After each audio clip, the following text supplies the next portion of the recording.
You've heard of high net worth, but we're talking about high net purpose. We want to find out how entrepreneurs, global leaders in our network are allocating financial, human, and intellectual capital in pursuit of purpose. But more importantly, we want to understand the compromises, the paradoxes in their approaches, pitch decks, and philosophies. Joining us today, we're thrilled to have Alan Taylor as a guest on High Net Purpose. He's not only the leader at Endeavour, a game-changing global VC, but a powerhouse with over 2 decades of experience in economic development and venture capital. Picture this, since 2012, Endeavour Catalyst have been backing companies outside of VC hotspots in over 30 countries across the globe. They've even got over 50 unicorns in their portfolio. But Alan's influence doesn't stop there. He's a sought-after lecturer at Stanford Graduate School of Business and a board member across multiple organizations, such as Alter Global, Kaufman Fellows, and STV. Join us today to uncover the depth of Alan's mission to make a positive impact across the globe through investing. Alan, welcome to the High Net Purpose podcast. Thanks. Happy to be here. It's good to have you in London. Yeah. And we're taking you to a pub. Indeed. Yes. Which feels a million miles away from Mayfair, where I usually sit, and you usually sat in Silicon Valley. So without further ado, let's jump in. I got to ask you first, what led you here? Why Impact? And should we start all the way back in Argentina? I actually grew up in California, but I had an experience when I was 19, 20 years old, living in Buenos Aires, Argentina, and it happened to be in the middle of a very real, deep, profound economic crisis. So this is 2001, 2002. Okay. Argentina had, 5 presidents in 2 weeks. The currency collapsed. All this crazy stuff happened. And as an American who'd grown up in Silicon Valley and in an incredible place, it was my first real life experience with emerging markets and developing countries and sort of seeing the profound way that the economic situation was impacting people's lives there. Yeah. And it really was the first time I said, this is what I think I need to work on. I was a college student, right? I was studying there, but it guided a lot of my choices afterwards around what I ended up doing. Argentina is one of those places that you go to and you see just an abundance of resource, quality of the people, and you just go... Yeah, fifth wealthiest country in the world 100 years ago, right? And there's been a lot of ups and downs for them since then. I was there in 2013, shortly after YPF had taken over Repsol's assets. Yeah. And but we'll come back a bit later as to what you're doing in Argentina today. But this started you on a path around not just financial investing, but impact. Is that right? Mm-hmm. Yeah. Well, and actually, there wasn't even any investing in it until a bit later. Okay. But it was when I first lived in Argentina that I encountered Endeavour, which is an organization we'll talk more about because I've now worked here for 17 years. But I, again, got to know Endeavour in 2002 because Argentina is one of the very few countries where Endeavour was operating back then, and didn't end up joining the team until 2006. But what I discovered in that time period, and actually in the few years after that, was, I wanted to have an impact. I wanted to change the world, young and naive. I wanted to do something that really mattered. And it turned out that many of the opportunities to do so just didn't feel very effective, right? Like a lot of the work that was happening in Latin America, where I had lived and worked after college, it was full of big-hearted people who wanted to do good things, but they didn't have the skills or the frameworks to do so. Yeah. And so I ended up gravitating back to these models like Ashoka, Kiva, Acumen Fund, Endeavour, and saying, hey, wait a second, this is about harnessing the power of the private sector and the skills and the people who are trained to really build things at scale and make effective change, but for greater kind of social good.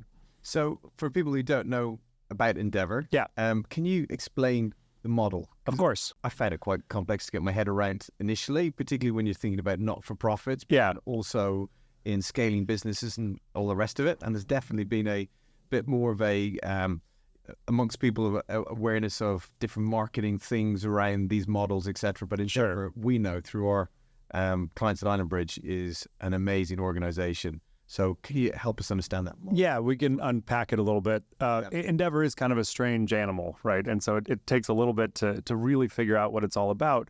But it is, at its core, a 501c3 nonprofit organization headquartered in New York City that has affiliates or local offices that are also nonprofits in about 40 different countries today, all in emerging and developing countries. So what do they actually do in country? Yeah, so what we're really doing is trying to find the very best entrepreneurs in every single one of these markets, and then plugging them into a global network of experience, of know-how, of connectivity, of capital that can help them grow and scale companies. So at the very core of it, Endeavour's theory of change is really built on this kind of remarkable individual theory of societal change, right? We think there are amazing people, individuals everywhere, and that truly they can be found in all these different places. But what's not well distributed are the networks of talent, of connectivity, of connections, of capital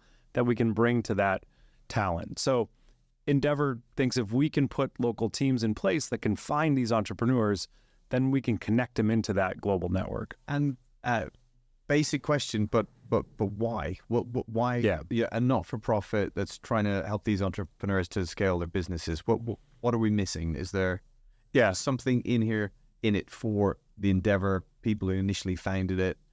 Is it a profit motive, or is it genuinely a not-for-profit? No, it's a good question. It is genuinely a mission-driven organization with a social goal. Okay. Our goal is high-quality job creation, meritocratic local wealth creation, and ultimately what we call role model creation, right? If we can create success stories, those are the three different things we try to measure, are the companies that we're helping to build. They're for-profit companies, by the way, high-growth, for-profit businesses, but are they creating jobs and creating wealth, and are they serving as a success story or a role model for the next generation? That's the thing we're kind of looking at. Maybe one way to put it, at its core, the essence, Endeavour is an economic development organization, right? No different than maybe the IFC or a big international multilateral that says, hey, we need to create the jobs of the future in these different places. It just so happens we take a 100% private sector approach to doing it. Okay, so that's the key differentiator, is that private sector and the individuals that you have locally and globally. Can you give us a sense as to who we're talking about? What caliber, what sort of backgrounds of those? Yeah, and look, people throw around these terms all the time, network and community, and I think people are right to be sort of skeptical if that's where you start. So what Endeavour's built over time is a very deep sort of local network of the very top business leaders, private sector leaders, entrepreneurs, multi-generational families, but the folks who have built the leading companies in places like Argentina and Brazil and Turkey and South Africa and Indonesia. And it's all the different emerging markets around the world, Latin America, Middle East, Africa, Southeast Asia. And the folks involved, I talked about sort of that local board level, these are multi-generational wealth or first-generational wealth, but they're the most successful business leaders and families in the country, right? Tend to be the ones who serve on that board of sort of sponsoring an Endeavour chapter. Yeah. Then we hire the highest potential local folks we can to be on our team. A lot of them actually return back to their home country from, a decade in the UK or the US or elsewhere to be a part of this mission and this cause. And then, of course, the real stars of our movie are the entrepreneurs, right? So you have that board, you have all these mentors who are involved, you have the local team, and then we're really trying to find the very best local talent who are building the companies. So you started South America. Any examples in South America of a company that you had some local entrepreneurs help and then it's been successful? Yeah, I mean we've got lots, but I guess maybe to give listeners a kind of an idea of the scale of what we're going after. In one of those original cohorts, this is back to 1998, 1999, that Endeavour supported in Argentina, there were a few different companies that were successful. So there was a business called OfficeNet that was doing, the very first online version of selling office supplies that got bought for $100 million. There was a financial services company called Patagon that, in that first 01, 02 time period was sold for $700 million to Banco Santander, started by a young Argentine. But most significantly, in that first group were 2 or 3 founders named Marcos Galperin, Hernan Caza, and Nico Sakazi, who were Argentines, who were starting up a eBay, Amazon type business for Latin America called Mercado Libre. Yeah. And they were one of the very first companies Endeavour sought to support, selected into the network, gave them advice on different things related to scaling the company, helped them raise some of their first capital. And you fast forward to today, Mercado Libre went public on the NASDAQ in 2007. Today they have tens of thousands of employees all across Latin America and a market cap of about $70 billion. That's the scale of business we think you can build out of emerging markets if you can get plugged into the right networks. And so Mercado Libre, I think, in some ways, the reason Endeavour exists today is because we had success in some of those early examples from Argentina that allowed us to expand into Brazil. And then we had success in Brazil, and it allowed us to expand into other places. Because some of that team, of course, went on to Kazakh, which went on to fund companies like Nubank, etc. And that was all, again, part of this Endeavour network. Yeah, so we call this the multiplier effect, which is a little bit jargony, but it really does capture the essence of the idea, which is, the people who are changing the world here. Marcos Galperin is still the CEO of Mercado Libre 25 years later, but the other 2 co-founders went on to start what is today the most successful venture capital franchise in South America, right? Kazakh is now on Fund 6. They've raised $1 billion of capital most recently. They have backed a number of the next generation, unicorns or billion-dollar companies coming out of the region, have been invested in, coached by, mentored by the partners at Kazakh, who originally started out at Mercado Libre. And that's a big part of what Endeavour tries to instill in folks and encourage them to do. Is to, we call it pay it forward, right? We used to talk about giving back, and then we realized actually it's not about giving back. It's actually about paying it forward to the next generation. And so that's, part of our DNA, that as we help companies grow and scale, we try to help the individuals recognize they have a larger role to play, not just in building their company, but building their country, right? And kind of improving their society. And the guys at Kazakh are great role models and examples of that. So for some of our families that were able to access Kazakh, has been a great journey. I hope they were in Fund 1. I mean, if you bet early on these guys, they do amazing stuff. So so we ended up with stock in Nubank today, which has been great. Yeah. So the other side of the equation is you're bringing capital as well. Mm-hmm. Yeah, we are. So I guess there's 2 sides to this. There's capital externally that you're introducing to some of these companies, and then maybe we should talk about Catalyst as well. Yeah. So look, Endeavour's story is, for the first 15 years of our existence, we didn't really do anything with capital in terms of financial capital. The theory and the thesis was, what we really need is to connect these people into mentors with knowledge, know-how, and expertise.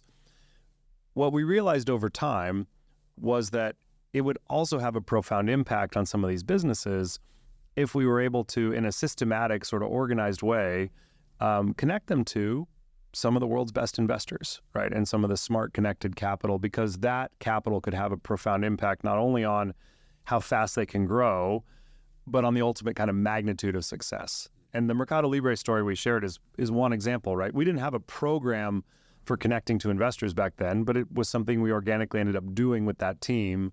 And we realized it made a big difference in their journey. So, I joined the Endeavour team in 2006, and around 2008, 2009, 2010, we were building programs for mentoring entrepreneurs on the equity fundraising process, and actually for connecting funds and entrepreneurs together. So think of it as sort of highly curated introductions.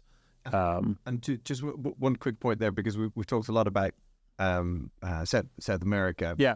By this point, after 2010, 2011, you would have been where in the world at this point? Yeah, good question. So I'll do it in a very personal way. Yeah. I was hired because I spoke Spanish and a little bit of Portuguese, and I was the gringo who was going to work on LATAM. Yeah. I did do that for a year or two, but by 2008, I was spending 4 months in Istanbul, Turkey, 3 months in Amman, Jordan, almost half a year in Cairo, because we were expanding Endeavour across the Middle East. That was a region So if we're zooming to kind of that time frame, we'd launched Endeavour in Jordan, Lebanon, Egypt, South Africa. We were just starting to look towards Southeast Asia. Those markets came later. But generally speaking today, where we sit in 2023, we've been in Latin America for 25 years. We've been in the broader Middle East, the markets I talked about, plus the UAE, Saudi Arabia, today Tunisia, Morocco, several others. We've been in that part of the world for 15 years. And the newest regions for Endeavour really are Asia and Africa are kind of 5 to 10 years old. And then now starting to do some work in what we call emerging Europe. So that's Romania, Bulgaria, Poland, etc. And even a few underserved parts of the United States, which is also a newer part of Endeavour. Okay, so I interrupted you there when you were talking about the bringing capital. Yeah, to some of these. so sorry. So we're in our time machine and we're kind of around 2010. Yeah. At that point, Endeavour, we're probably in 15 countries. It's mostly Latin America and the Middle East. And we're doing a lot of work actually connecting, let's say, founders from Brazil to top investors in Silicon Valley, connecting founders from Egypt with, let's say, top investors here in London. And in the process of doing those connections, the entrepreneurs keep saying to us, hey, thanks for introducing me to Accel and Sequoia, super helpful. But it actually really helped when you make these intros, instead of just saying, hey, we're vetted by Endeavour and we represent the top 1% of founders in our market, et cetera.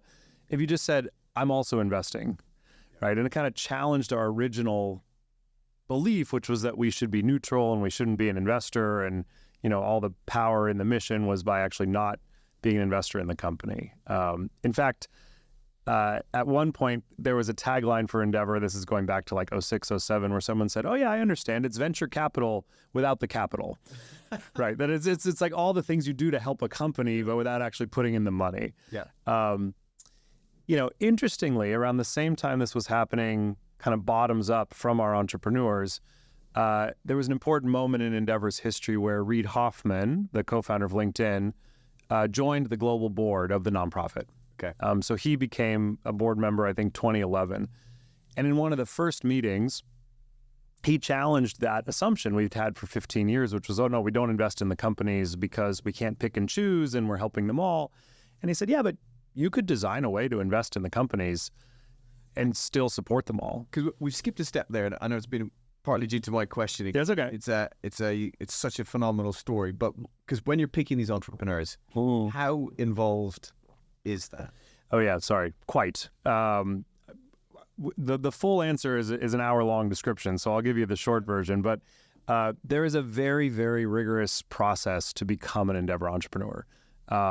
It is about 90% locally run. So let's imagine you're a fintech business in the north of Brazil, right? So you're going to meet with a bunch of mentors and people in the network who do these second opinion reviews and kind of screens for us geographically first, so in Brazil. Eventually, you'll bubble up to our global vertical fintech team. So you'll meet sort of fintech experts who would know about your business. If you get a green light, I think this is over a 3, 6, 9-month window. If you get green lights all along the way, you'll go to a national selection panel. So for the top businesses in Brazil, Brazil's a good example. We screen something like 4,000 companies a year. Wow. The top 10 or 12 of those will become Endeavour entrepreneurs in a market of Brazil's size. I talked about being in Bucharest yesterday. Romania, we screen basically every startup in the country, and we'll select 1 or 2 a year, right, in terms of the scale. Yeah. But if you pass that national selection panel, you go to an international selection panel, and then a panel of judges from around the world, which can include actually board members like some of your clients and, Reid Hoffman and whatever, will actually come and sit and be the judges to help us select the next class of Endeavour entrepreneurs. And that process alone, I've spoken to some of the entrepreneurs that have been through it, is phenomenal. Because they're getting access to these amazing people who have done it before, and they get all of their questions, they get all of the feedback from them, etc. Some of them, of course, will be disappointed when they don't get through, but sure, that do get through, it is quite catalytic for them. Ultimately, if you run the math, we're selecting kind of the top 1% of founders in a market from the very top of our funnel actually become Endeavour entrepreneurs. And the process can take, 9, 12, 15, 18 months to actually join. But it's a deep two-way street in terms of a trust-building process. because we're betting on these folks for life, right? Like these men and women are being invited into this network forever. And if you think about that multiplier effect, we'll follow them maybe through multiple businesses that they build, right? Or if they sell the company and build a venture fund, we'll follow them there, and we'll follow them into those next iterations of their career. So we're back in the back in our time machine. Yes, Okay. You're at the board meeting. Yeah. Mr. Hoffman is saying, why aren't you bringing capital to these businesses? What happened next? So what we actually decided to do, and it was an experiment at first, right? We had like a beta version of this.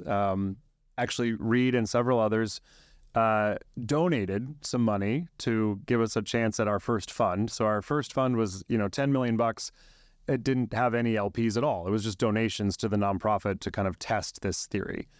What we designed, and then we still operate today, is a fund called Endeavour Catalyst. That is a rules-based co-investment fund that can invest in all of our Endeavour companies if they raise a round of equity that meets a certain set of criteria.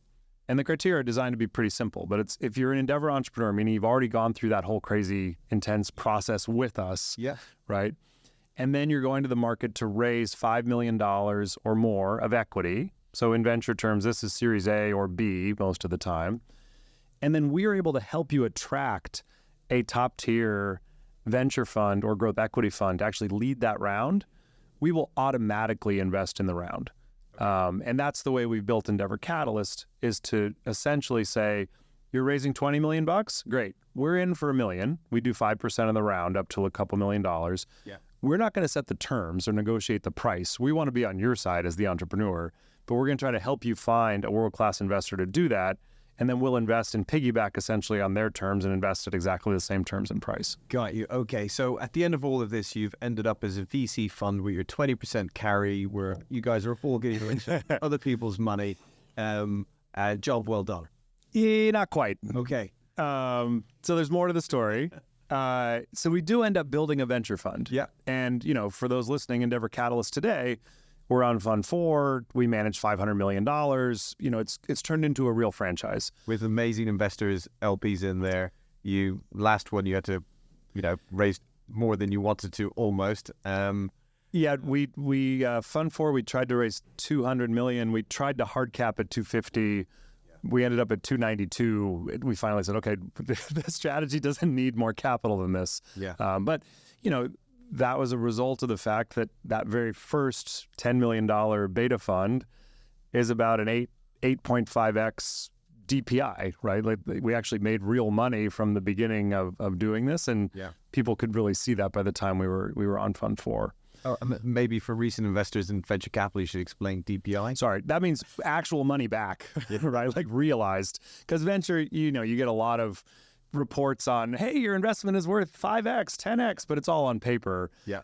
So the D is distributed, meaning like you got your money back.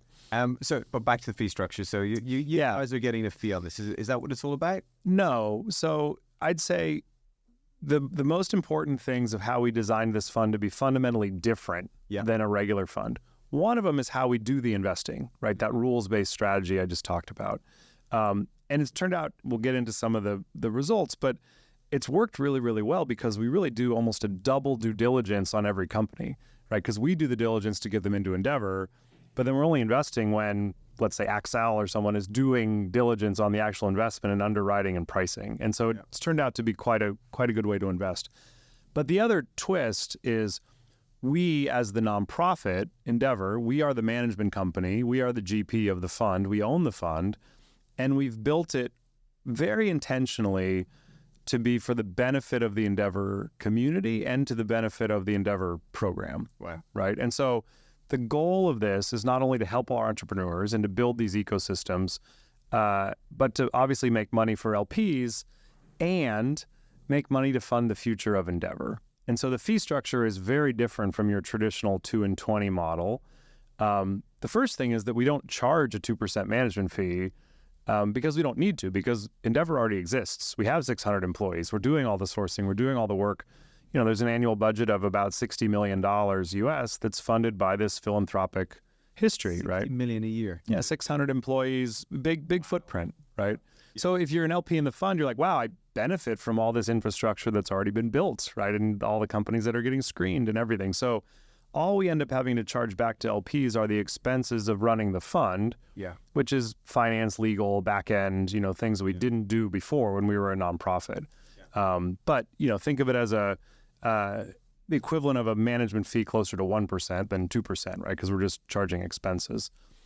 The real innovation, though, is on the carried interest, because we charge a premium carry, 50%, 50. Listeners may be familiar with the asset class. Typical carry is 20%. Premium, if you're in a fund like Sequoia or Andreessen, is usually 30%. We charge 50, so significantly more. But we donate 100% of that carry back to the nonprofit. And so the whole idea here is that, we are not buying private jets or anything with doing it. None of the people who work at Endeavour have any carried interest in the fund. We do it exclusively to really try to make Endeavour self-sustaining over the long term. And to go back to that boardroom with Mr. Hoffman, Reid said to me at the time, I had been at Endeavour for 6 years. I didn't have a background in venture.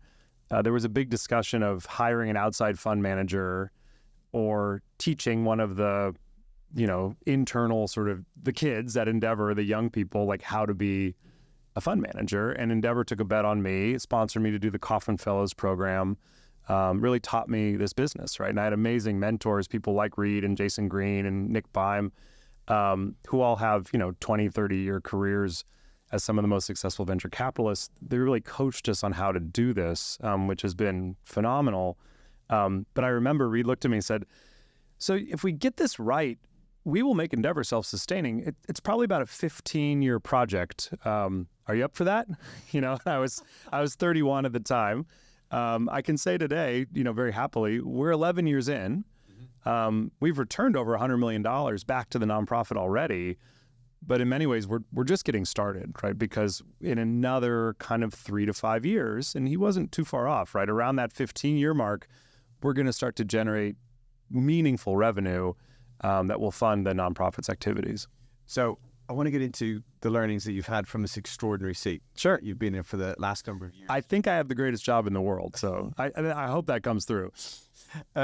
It certainly does in terms of your energy and your enthusiasm, and I don't quite understand how you do all that you do, because you're running Catalyst and at the same time connecting, introducing, sourcing, finding. It's probably extraordinary. I live on one time zone. It's called Endeavour time, and I don't believe in jet lag. Those are two of the kind of keys to success, I think. So as an asset allocator, can I just ask a couple quick questions? Yeah, of course. We move into some of the learnings that you've got from the entrepreneurs. Yeah, go. Venture capital is very risky. Yep. And we're now talking about venture capital in emerging markets. Yep. So are we not just doubling up on the risk? Double the risk, double the opportunity, or potentially triple the opportunity. Yep. But yeah, there are real risks to doing this. You have pretty meaningful FX risk, right? There is foreign exchange risk in what we're doing. And then obviously these economies have a lot of potential, but they have a lot of ups and downs. And so if you were, let's say, to back the best venture capital fund, only in Indonesia, well, you might have some really great years, and then you might have some harder years over the next decade. Yeah. So one of the main reasons that I think makes our fund attractive to our LPs is the global diversification. Yeah. Right. The fact that, yes, we are doing this in emerging markets, but we're doing it in 40 different countries. And most of the families and high net worth individuals who are part of our LP base, to be honest, they're all sort of overweight their home economy. Yeah. Right. Whether they live in Asia or in Europe or even in America, like they tend to have their assets more concentrated in their home region. And Endeavour gives them this very interesting sort of diversification play on where the growth is coming from everywhere else in the world. One way to put it into context, the markets we're operating in are very undercapitalized. So while there is risk, there is also huge upside opportunity in categories like venture, because you're talking about close to 60% of the world's population. Right? This is taking out China. This is just all the emerging markets where Endeavour's active. 60% of the world's people, 40% of the world's GDP, only about 8% of global private capital. Wow. Right? So it's just undercapitalized, right? There's a big opportunity there. And so while there is risk, I think the greatest way to mitigate it global network of trust, right? On the ground people doing the diligence and sourcing, and then diversification across all the markets. So is that a real thing? Does the community, you think, I guess rather than taking rifle shots into a few markets, there's something within the Endeavour community? 100%. I think one of the things you'll learn if you spend time in this community, in this network over time, is you can turn up in Jakarta or Lagos or Mexico City tomorrow, and the caliber of the people and the type of people that you find that have been attracted to this mission over time are exactly the same. Yeah. And so it's a very interesting thing because you're talking about a big group, right? We have 300 board members, we have 2,000 entrepreneurs, something like 6,000 mentors. They all have this Endeavour DNA, right? Which is they believe the way you change the world is by helping entrepreneurs. And they actually believe in this kind of paying it forward and giving first and helping mentality. Because certainly 20 years ago or so, when I started traveling and investing in emerging markets, I would often arrive into a Jakarta or KL or somewhere else and feel like I'm looking at a deal that everyone else has looked at locally and decided... Oh, the adverse selection problem. Yeah. Yeah. Why would they have this, why they'll be able to access a really good deal? But I guess this comes to the local network and you're investing alongside locals. This comes to the idea that Endeavour is fundamentally local, right? It's locally owned and locally operated everywhere we work. And, you know, the reason I joke about having the best job in the world is from where I sit, I get to see not the adverse selection, not the leftovers where the locals didn't do it, but the very best things identified by the local talent and population of saying, hey, we know we only get a couple shots a year, right? Yeah. If you're in KL, hey, we're Malaysia, we only get to select maybe 1 or 2 companies a year to the Endeavour network. These are the very best ones, right? And those are the companies we get to invest in. Okay, liquidity. So can you give us a sense of, have you managed to get liquidity in these markets too? Yeah, well, it's more fun to have this conversation 11 years in than it was in year 4. Yeah. Because, you know, to be very frank and honest about it, when we set this thing up, a lot of people said when we pitched Fund 1, okay, I believe you. Endeavour has amazing entrepreneurs. I get the kind of talent is everywhere. Yeah. But how are you actually going to make money? Like, how are these businesses going to exit? There's no liquidity in this, right? And our conclusion, I'll give you some of the numbers, but our conclusion 11 years in is the liquidity markets are not deep for doing this. So you do have to be in the best companies because if you're the number 2 or number 3 player in any segment or any geo, that might be fine in Silicon Valley, right? The number 3 player will still get bought for something, right? But in these places, you have to be number 1 to have access to liquidity. So one quick story, and then I'll kind of zoom to where we are today. The very first company we turned around and invested in with Endeavour's fund was called Globant from Argentina. And we invested in sort of a later stage round for Globant because we'd been supporting them all the way back to 2007. And when we finally switched on this idea of a fund in 2012, we did sort of a Series C check into Globant. They went public on the New York Stock Exchange 2.5 years later.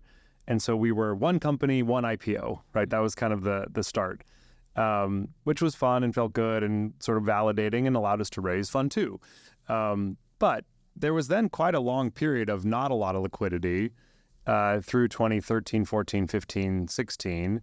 Then we started to have some M&A. And then over the last 4 years, we've actually been able to provide a lot of liquidity through M&A, through IPOs. We had 10 Endeavour Catalyst portfolio companies do IPOs in 2021 and 2022. 1 in Indonesia on the local exchange, 1 in Brazil on the local exchange, 8 in the U.S. on either the NASDAQ or New York Stock Exchange. But they're not U.S. companies, they were... No, they're all international businesses. Yeah. I think that the idea is for the very best businesses, you know, if you're Nubank from Brazil, if you're D-Local, if you're VTEX, like you're going to get access to the U.S. markets. Yeah. And increasingly, we want to be part of paving the way, pioneering that for the very best companies from Africa, for the very best companies from the Middle East, right? It hasn't really happened in those regions yet. Yeah. But we've been able to do it in Latin America and a little bit in Southeast Asia, and I think we can do it in other places as well. So what have you learned about identifying entrepreneurs, particularly because we're talking about the geographical situatedness and the cultural differences across all these countries? Are there any constants that have emerged for you, or it is very different where you're looking? That's a great question. In many ways, I'd say it is surprisingly similar. Now, of course, there are differences, language, culture, all kinds of things. But at its very core, I think the type of human being that ends up becoming one of these, what we call high impact entrepreneurs, or one of these entrepreneurs that has like tremendous ambition and tremendous vision and an attractiveness of leadership style where people just want to follow them and work with them and build what they're building. And that works in attracting talent to the team. It works in attracting investors. But they really do kind of look and feel very similar. I won't say exactly the same, but very similar, despite all these different places that we work. And I'll also say, living in Silicon Valley, but investing in emerging markets, emerging market entrepreneurs as a category are 10 times as resilient and persistent and able to overcome obstacles as their counterparts in, Silicon Valley or places where it's frankly just a little bit easier to build businesses. And so there's a very real level of overcoming challenge in all the Endeavour entrepreneurs. Have there been some that have come through the selection criteria that afterwards you'd sleepless nights saying we've done the wrong thing here? We've had companies fail for sure, right? Companies can go out of business. That's part of the model. We've had a very, very small number of examples where we just got it wrong on the judge of character. Out of, again, like 140,000 businesses screened and, 2,000 Endeavour entrepreneurs, 1,400 companies selected. I could name on one hand a few examples of like, oh, we really got that one wrong. Like that guy really turned out to be an asshole, right? Yeah. But because we over-index while we're selecting both the founders and the company, we over-index on the founders and we look for these high character, high integrity, high ceiling sort of individuals. Yeah. And we spend so much time with them. I think that's one of the differences too. If you're doing a Series B investment and it's a competitive round, you might get it wrong because you're pressured to put a term sheet and like get things done in 2 weeks or 2 months. We spend more like 1 or 2 years like getting to know founders before they really come into the Endeavour network. And I think that sort of time delay in a way allows us to really get to know people. And what I find really interesting is when you're recounting, situations where it hasn't worked out. Mm-hmm. It's not because the unit economics were wrong or it was the model or whatever. Your initial thing was because it was the wrong character. It's the people.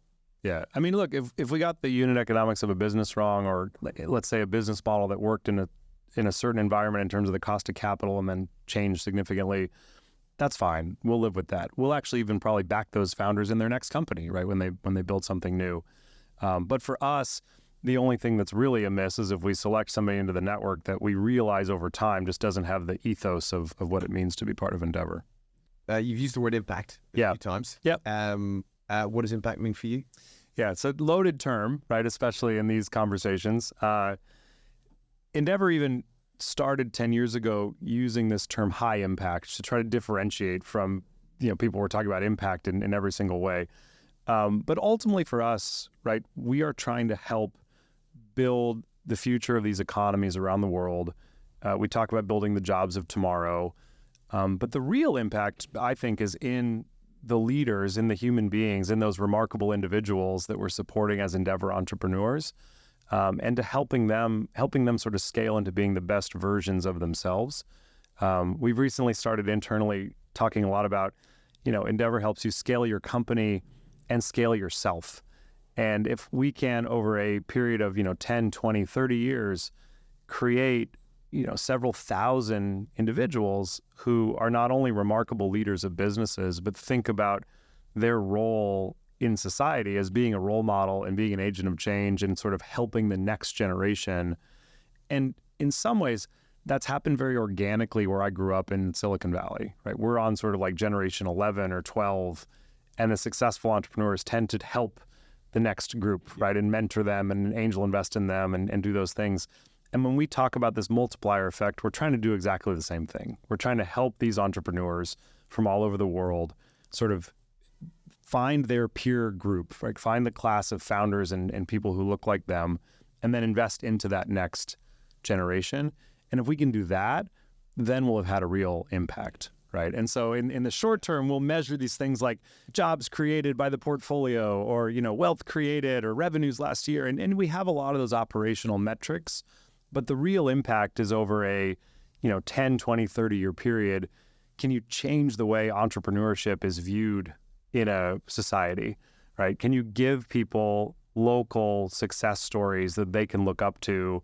So it's not just Steve Jobs and Mark Zuckerberg, right? But they say, hey, these guys from Mercado Libre, like they're from Argentina. Yeah. If they can do it, maybe I can do it too, right? And that's the kind of impact Endeavour is really shooting for in the end. So the words that you've not used in our discussion today that I typically get when we're talking about impact is going to be diversity and inclusion. And I guess in the governance side, the fact that you're bringing in all these mentors and on top of that, you're bringing in high quality long-term capital next to it. But I guess like there's so much just built into the model that other people would have at the front of the shop in terms of inclusion, diversity. We haven't spoken about carbon, Yeah, it's interesting, right? Because you won't see those words on our website. That's not explicit in what we're doing. But if you show up in a room, we were in Istanbul, Turkey 2 weeks ago with 100 Endeavour founders. Yeah. That is one of the most diverse rooms you'll ever sit in terms of what the people look like. Yeah. And so, I think a lot of the diversity inclusion initiatives tend to be very national in their discussion, right? I live in the U.S. We have a very kind of inward-looking domestic discussion around what this means for the U.S., where if you zoom out and look at the world, the work Endeavour is doing, you can think of almost no more diverse or inclusive, program than what we're running by being in 40 different markets, literally on every continent. So for any entrepreneurs listening, is there any truths about impactful entrepreneurship that they may not want to hear but absolutely need? In the end, I'm not sure if this double bottom line and triple bottom line way of approaching things actually works. Yeah. And what I mean is we back companies with a singular focus on building big, scalable businesses, right, that are going to create jobs and create revenue. Along the way, they're going to do a lot of good because they're working in emerging markets, because they're working in, let's say, healthcare, education, or different fields. Yeah. But a lot of the approaches that have come to impact building or impact investing have tried to say, oh, no, we can have these, double, triple bottom line things and have all these goals. I find that there's so much inherent tension built into that. It's actually very hard to do. And as an investor, you might be able to do it on a portfolio level because you lean a little more one way on some things and lean a little more the other way on other things.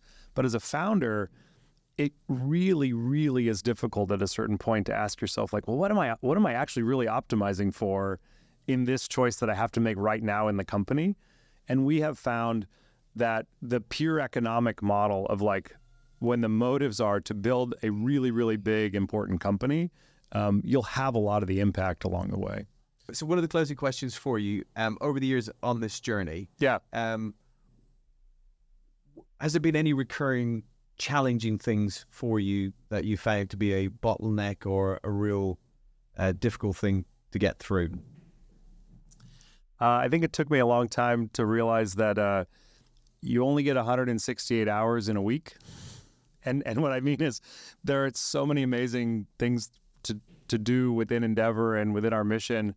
And when I look up to guys like Reid Hoffman and some of the entrepreneurs that we work with who I really admire, and I see this limitation that like no matter how kind of wealthy or important you get, you can't increase those hours, right? You only get 168 hours. You got to sleep some of them. Yeah. And so really trying to be smart about prioritization of what you do with your time and what you do with your hours has been a learning that I've focused a lot on over the last 5 years. I think about it for myself. I think about it for our founders. We've implemented this vocabulary of like return on time, of trying to help people really understand how to measure and value their own time and get the most out of it. Because ultimately for me, this work is all about, we talked a lot about impact, but it's also about leverage, right? It's about like, where can I put an hour that's going to make a big difference and really move the needle on what we're trying to do? And so that's something I've seen over and over. So talk about the efficiency of time. Thank you for your time. Of course. Well, there's a very good use of 1 hour, right? Or however long we had together. I was thrilled to do it. Very happy to be here. Thank you for all that you've done with Endeavour, and we look forward to following it into the future. Thank you very much. Yeah, well, you put it well. We've been doing this 25 years, but I can't wait to see what we do in the next 25. So we really are just getting started. Thanks very much for listening. I hope you enjoyed it. Here on High Net Purpose, we're on a mission to bring you insights on a purpose-led life from the greatest entrepreneurs and change makers. Please support us by hitting subscribe, leave a review, and share with your network. All content on High Net Purpose is provided as general information only. It does not constitute any advice, recommendation, or representation, and is not intended to influence listeners or users into making any specific investments or any other decisions. Please be aware that guests and presenters on High Net Purpose may have investments in any of the topics or products being discussed. Their views and opinions are their own and should not be taken as endorsements or financial advice. Before making any investment or financial decisions, we strongly recommend seeking advice from a qualified financial professional.